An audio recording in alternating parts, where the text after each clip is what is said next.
50 years ago, a third of homes in the UK were affordable, with social housing provided by local authorities. Then came along Margaret Thatcher and the Housing Act of 1980. The right to buy market with huge discounts for council house tenants wanting to own their own homes became turbocharged. Over the years, the money councils were allowed to keep to build new homes was reduced, and so the number of replacement properties fell.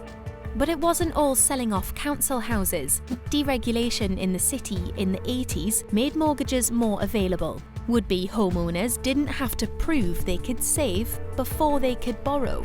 The 1988 Housing Act gave housing associations new powers that councils didn't have. Nearly 10 years later, and over 250,000 council houses had been transferred into housing association ownership.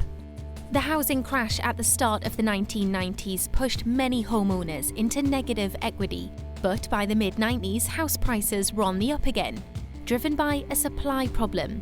As the population grew, the UK just wasn't building enough homes. Average mortgage payments went from being a fifth of income to around a third. The growth in the buy-to-let market also drove house prices up and put more properties onto the rental market. At the start of the millennium, the number of new council houses built in the UK was just 50.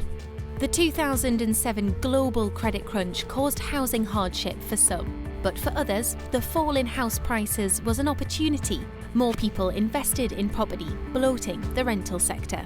As the 2000s went on, government policies such as Help to Buy and increasing the cap on what councils can spend on building homes have done little to improve the supply of good, affordable homes.